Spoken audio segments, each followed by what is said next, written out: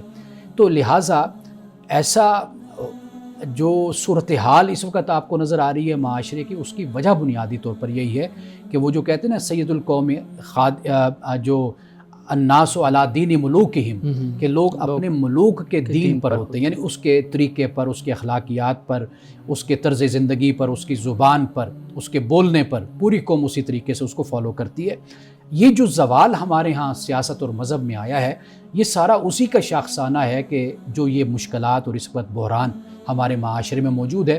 اس کا جو بنیادی طریقہ ہے وہ یہ ہوتا ہے کہ معاشرے میں صرف یہ دو طبقے نہیں ہوتے، تیسرا چوتھا طبقہ بھی موجود ہوتا ہے، جسے ہم دانشور کا کہتے ہیں، اہل علم کا کہتے ہیں، اہل قلم کا ہوتا ہے۔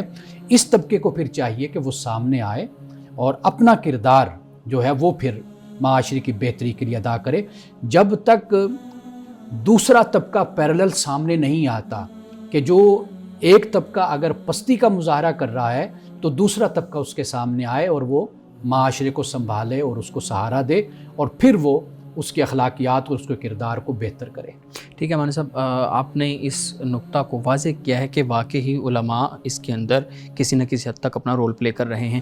میں آپ کے سامنے اگلا سوال یہ رکھوں گا کہ خاص طور پہ مذہب اور سیاست، ان دونوں چیزوں پہ بات کرنا ہمارے معاشرے میں بہت زیادہ جو ہے نا وہ محال ہو گیا ہے۔ اور اگر ہم مذہب کی بات کریں تو خاندان کے دو بھائی آپس میں مذہب پہ بات نہیں کر سکتے، بنا ہوتا ہے گھر کے اندر بھی کہ مذہب پر سیاست پہ بات نہیں کرنی۔ کلاس رومز کو دیکھ لیں، عدم برداشت کا ماحول ہے، اور کلاس روم کے اندر میں ایک جگہ پڑھاتا تھا تو مجھے معلوم ہوا کہ ایک ٹیچر کو باقاعدہ طور پہ کہہ دیا گیا کہ آپ ایک سماجی جو مضمون ہے وہ پڑھائیں گے لیکن اس کے اندر مذہب کو ڈسکس نہیں کریں گے، باقاعدہ طور پہ مختلف اداروں کے اندر یہ کہا جاتا ہے۔ تو کلاس روم تو وہ ہوتا ہے جہاں سے وہ معمار نکلتے ہیں، جو معاشرے کو بناتے ہیں، معاشرے کی قیادت بنتے ہیں، آگے جا کے بڑے بڑے عہدوں پہ آتے ہیں۔ اگر وہیں پہ مذہب کو اتنا سینسٹیو بنا دیا جائے اور مذہب پہ گفتگو ہی بند کر دی جائے تو پھر اس کا نتیجہ کیا نکلے گا؟ اصل جو بات ہے نا اس میں وہ یہ ہے کہ اگر آپ کچھ مہینوں اور سالوں کے پیچھے اگر آپ جاتے ہیں نا، تو یہاں پر جو انتہا پسندی اور شدت پسندی کا جو ماحول بنایا گیا، یہ اس کے اثرات ہیں کہ لوگ مذہب پر بات کرنے سے ڈرتے ہیں۔ صحیح۔ لوگوں میں خوف پیدا ہوتا ہے کہ ہماری بات جو ہم مذہب کے حوالے سے کر رہے ہیں، معلوم نہیں کہ اس سے کیا سمجھا جائے۔ ایک بات یہ ہوتی ہے، دیکھیے میں بات کہہ رہا ہوں نا، آپ وہ سمجھیے جو میں کہنا چاہتا ہوں۔ اگر آپ کو سمجھنے میں کوئی مشکل پیش آئے تو آپ مجھ سے سوال کریں کہ امانت صاحب آپ نے یہ بات کہی ہے تو آپ کی مراد کیا ہے، آپ کا مقصود کیا ہے، میں پھر اپنے مفہوم کو اور اپنے موقف کو واضح کروں۔ ایک یہ طریقہ ہوتا ہے۔ ایک طریقہ یہ ہے کہ میں نے جو بیان کیا، دوسرے بندے نے اپنی نیت کی بنیاد پر، اپنی سوچ کی بنیاد پر میری بات سے خود ہی ایک چیز لے کر اور اس کو پھیلانا شروع کر دیا۔ ہمارے ہاں کچھ سالوں سے، کچھ مہینوں سے یہ جو کلچر عام ہوا، اس کی وجہ سے ایک خوف کی فضا پاکستان میں اور ہماری یونیورسٹیز میں، ہمارے اداروں میں یہ پائی جاتی ہے۔ ناظرین کرام، یہاں وقت ہوا چاہتا ہے ایک بریک کا، ہمارے ساتھ رہیے۔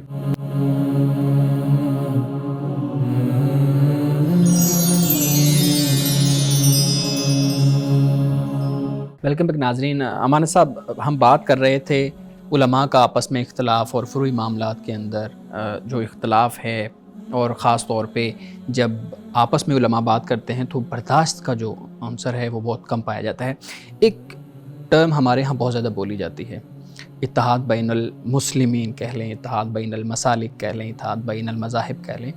تو اگر آپ کہتے ہیں کہ جو تنوع ہے وہ ہے، اختلاف ہے، فطری ہے، اس میں مسئلہ نہیں ہے، اس کو بنیادی اخلاقی اقدار کے ساتھ ہونا چاہیے، تو پھر یہ جو اتحاد ہے یہ کون سا اتحاد ہے؟ علماء کس اتحاد کی بات کرتے ہیں؟ دیکھیے اصل میں جب اختلاف کے آداب نہ سکھائے جائیں یا اختلاف کو ذاتیات تک لے جایا جائے تو پھر اس کے بعد معاشرے میں جو بے چینی اور اضطراب اور دہشت گردی اور تخریب کاری پیدا ہوتی ہے تو پھر اس کا نتیجہ یہی نکلتا ہے کہ پھر اتحاد لایا جاتا ہے سامنے تاکہ معاشرے میں امن ہو جائے، معاشرے میں سکون ہو جائے اس کے لیے۔ لیکن یاد رکھیے کہ آغاز ابتدا ہمیشہ یہیں سے ہوتی ہے۔ اگر مسالک، علماء اور جتنے بھی مکاتب فکر ہیں اگر وہ اس بات کو سمجھ جائیں کہ دوسرے کا عقیدہ اس کے ساتھ ہے، میرا عقیدہ میرے ساتھ ہے، عقیدے کا مسئلہ ہے، فقہ کا مسئلہ ہے، عبادات کا مسئلہ ہے، وہ دینیات کا مسئلہ ہے، کوئی بھی مسئلہ ہے، اس کی کوئی تشریح کا مسئلہ ہے، کوئی تفسیر کا مسئلہ ہے، سیاسیات کا مسئلہ ہے، تاریخ کا مسئلہ ہے، جو مسئلہ ہے وہ اس کا مسئلہ ہے، جو میرا نظریہ میری سوچ ہے وہ میرے ساتھ ہے۔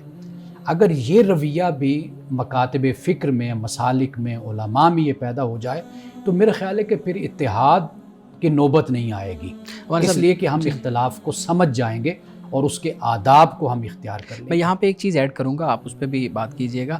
آپ نے کہا کہ اختلاف ہے اس پہ بیٹھ کے بات کی جائے، ہم اور جو اپنا عقیدہ ہے اس کو بیان کیا جائے یا اس پہ رہا جائے۔ ہمارے ہاں ایک ٹرم بولی جاتی ہے کہ میں تو اپنا عقیدہ یا حق اور سچ بیان کر رہا ہوں، اس سے اگر کسی کو تکلیف ہوتی ہے تو میں حق بیان کرنا تو نہیں چھوڑ سکتا۔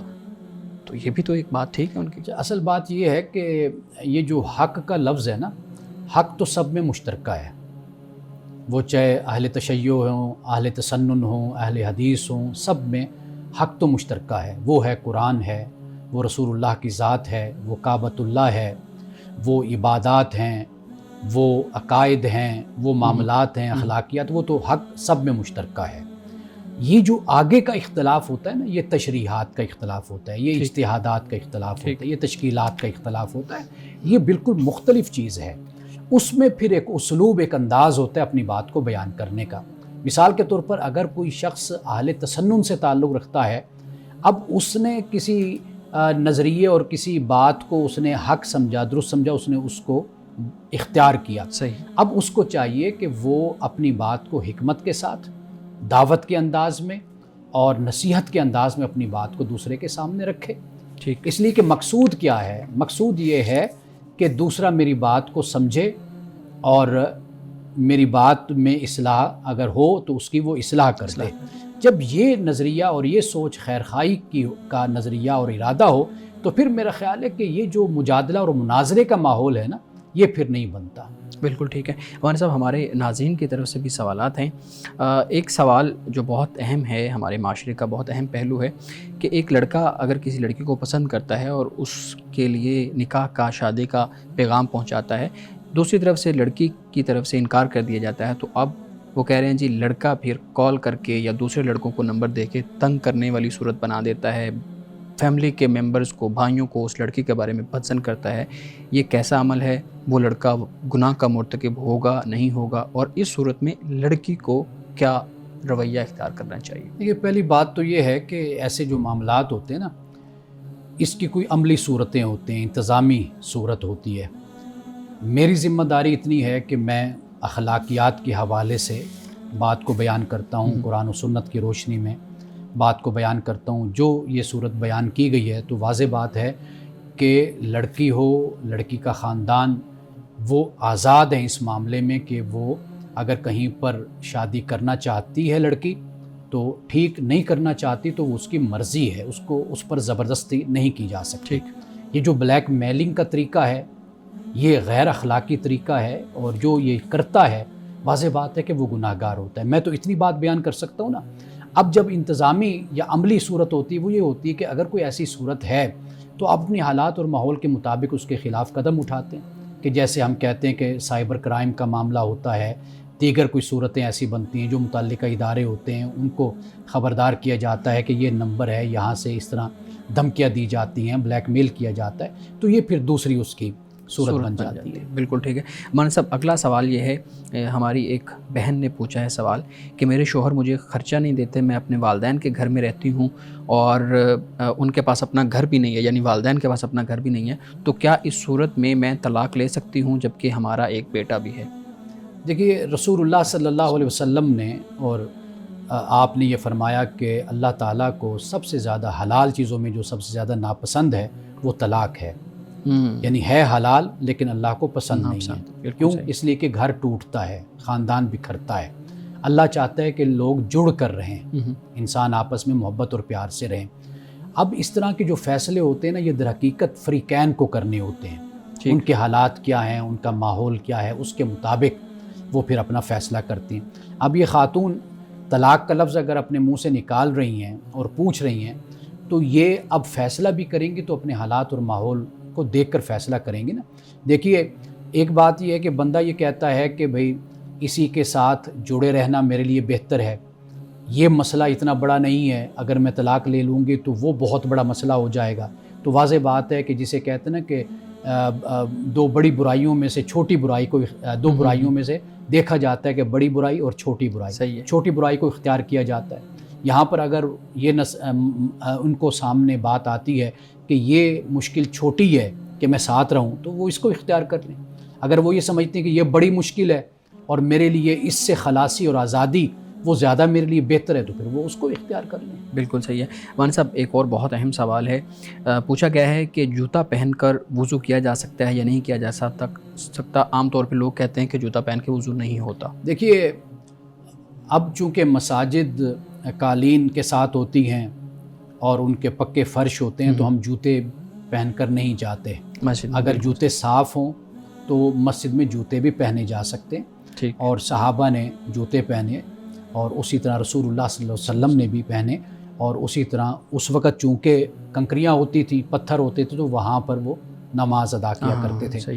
تو اگر کوئی شخص نئے جوتے پہن لیتا ہے، مثال کے طور پر لے کر مسجد میں جاتا ہے، تو وہ نئے جوتے پہن کر نماز ادا کر سکتا ہے، جس طرح موزے پہن کر ہم نماز پڑھ لیتے ہیں۔ تو اس لیے جب نماز کے لیے کوئی ایسی پابندی نہیں ہے تو وضو کرنے میں بھلا کیا پابندی ہو سکتی ہے؟ تو اس لیے کہ وضو صرف وضو ہے کہ آپ نے یہ عمل کرنا ہے، اس سے آپ کا وضو ہو جاتا ہے۔ تو لہٰذا جوتے پہنے نہ پہنے اس سے وضو پر کوئی اثر نہیں پڑتا۔ بالکل صحیح ہے۔ ایک اور سوال ہے، کہتے ہیں جی ہمارا جو کاروبار ہے 1 سال ہو گیا ہے، وہ نہیں چل پا رہا، اس میں کوئی فائدہ نہیں ہو رہا، نقصان پہ نقصان ہو رہا ہے، تو آپ مہربانی کر کے کوئی حل بتا دیں۔ دیکھیے، پہلی بات تو یہ ہے کہ ہمیشہ میں یہ بات کہتا ہوں کہ آپ اسباب اور عوامل پر غور و فکر کریں۔ ممکن ہے کہ اور وجوہات ایسی ہوں کہ جن بنیادوں پر آپ لاس کر رہے ہوں اپنا، اور کئی دفعہ ایسے بھی ہمارا حال ہوتا ہے کہ ہم اپنی غلطیوں کو نہیں مانتے، اپنے اوپر غور و فکر نہیں کرتے، سوچتے نہیں ہیں۔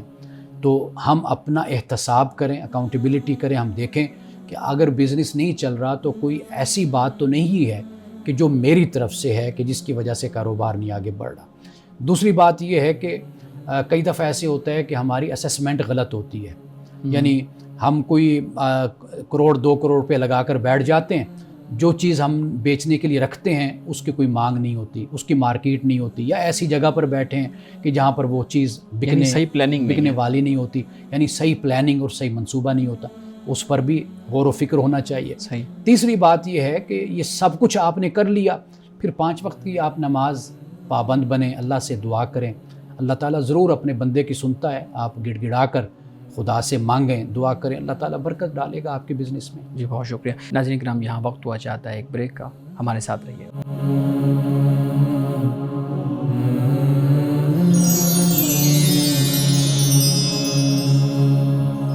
ویلکم بیک ناظرین۔ شارق، آپ کے پاس بھی کچھ سوالات ہیں، پلیز ہمارے ساتھ۔ بہت شکریہ شعیب صاحب۔ میں یہ جاننا چاہتا ہوں کہ اسلام کی روح سے خود غرضی کیا ہے؟ کیونکہ ہم دیکھتے ہیں کہ جب کوئی شخص اپنی خواہشات کے حصول کے لیے کوشش کرتا ہے، محنت کرتا ہے، تو اس کو یہ سننے کو ملتا ہے تم تو بہت سیلفش ہو، تمہیں تو صرف اپنی پڑی ہے۔ کیا اپنے لیے جینا غلط ہے؟ اچھا، پہلی بات تو یہ ہے کہ کوئی چیز بھی انتہا پر ٹھیک نہیں ہوتی۔ اچھا، یعنی یہ ایسے ہی آپ سمجھ لیجئے کہ بہادری جو ہوتی ہے نا، یہ حد سے بڑھ جائے تو اس کو بے وقوفی کہتے ہیں، سخاوت حد سے بڑھ جائے تو پھر اس کو فضول خرچی کہتے ہیں، اور قناعت پسندی کنٹینٹمنٹ حد سے بڑھ جائے تو اس کو کنجوسی، اس کو بخل کہتے ہیں۔ ہر چیز اپنے توازن میں، اپنے اعتدال میں ٹھیک لگتی ہے۔ یعنی جب ہم خود غرضی کا لفظ بولتے ہیں تو یہ اس وقت بولا جاتا ہے کہ جہاں ہمیں خرچ بھی کرنا چاہیے، جہاں پہ ہمیں فیاضی کا مظاہرہ کرنا چاہیے، ہم وہاں پر بھی خرچ نہ کریں، خود غرضی کا مظاہرہ کریں۔ جہاں پہ ہمیں ایثار کا مظاہرہ کرنا چاہیے، سیکریفائس کرنا چاہیے، جہاں ہمیں اپنے محسنین کو یاد رکھنا چاہیے، ان کے ساتھ آگے بڑھ کے چلنا چاہیے، وہاں پر جو ہمارا رویہ ہوتا ہے اصل میں وہ پھر اس کو ڈیفائن کرتا ہے کہ یہ خود غرضی ہے یا خود غرضی نہیں ہے۔ اگر کوئی اپنے لیے جیتا ہے تو بہت اچھی بات ہے کہ ہر کوئی اپنے لیے جیتا ہے۔ رسول اللہ نے فرمایا کہ تجھ پر تیرا اپنا بھی حق ہے، تو تجھ پر تیرا اپنا حق سے مراد یہ نہیں ہے کہ باقی سب کا حق آپ پامال کر دیں۔ تو لہٰذا آپ اپنے لیے جئیں، لیکن اس بات کا ضرور خیال رکھیں کہ اگر آپ کے ساتھ وابستہ کچھ لوگ ہیں، متعلقہ کچھ لوگ ہیں، آپ ان کے ساتھ بھی ایسا رویہ حسن سلوک رکھیں کہ جس میں یہ جو خود غرضی ہے اور اپنی ذات ہی ہے، یہ اس کا جو اثر ہے یہ نمایاں نہ ہو اور یہ چیز نظر نہ آئے۔ یعنی آپ کی وجہ سے جو دوسرے لوگ ہیں ان کی زندگیوں پر اثر نہ پڑے، وہ بھی اپنی خواہشات کے حصول کی کوشش کر سکیں۔ نہیں، وہ اپنی جگہ خواہشات کے حصول کی کوشش میں تو وہ رہیں ضرور، لیکن یہ ہے کہ میرا رویہ بحیثیت باپ کے آپ کے ساتھ ایسا ہو کہ جس میں میں اپنی خود غرضی کو اپنے اوپر غالب نہ رکھوں، میں آپ کی ضرورتوں کا بھی خیال کروں۔ اسی طرح آپ بحیثیت بیٹے کے آپ اپنی خود غرضی کو یا اپنی ضرورت کو اپنے اوپر غالب نہ رکھیں، آپ اس چیز کا بھی خیال رکھیں کہ یہ بحیثیت والد کے ان کے بھی کچھ حقوق مجھ پر نافذ ہوتے ہیں۔ اسی طرح دوستی ہے، ہمسائیگی ہے، بہن بھائی ہیں، اس طرح رشتہ داریاں ہیں، وہ سب کچھ ہر جگہ جو ہے نا وہ اپنی اپنی جگہ پر ہر چیز کو رکھا جائے، تو میرا خیال ہے کہ پھر یہ تأثر نہیں پیدا ہوتا کہ یہ شخص خود غرض ہے یا خود غرض نہیں ہے۔ ہمارے معاشرے میں کچھ ایسے افراد ہوتے ہیں جن کے بارے میں یہ کہا جاتا ہے کہ یار یہ تو بہت سادہ ہے، اس کو تو کوئی بھی لوٹ کر کھا جائے گا، دنیا کھا جائے گی اس کو۔ کیا ایسی شخص کو اپنے آپ کو بدلنے کی ضرورت ہے؟ دیکھیے، انسان کو نہ ظالم ہونا چاہیے اور نہ انسان کو اس حد تک مظلوم یا اس حد تک جبر کو برداشت کرنا چاہیے کہ جس سے اس کی شخصیت مسخ ہو جائے، ضائع ہو جائے۔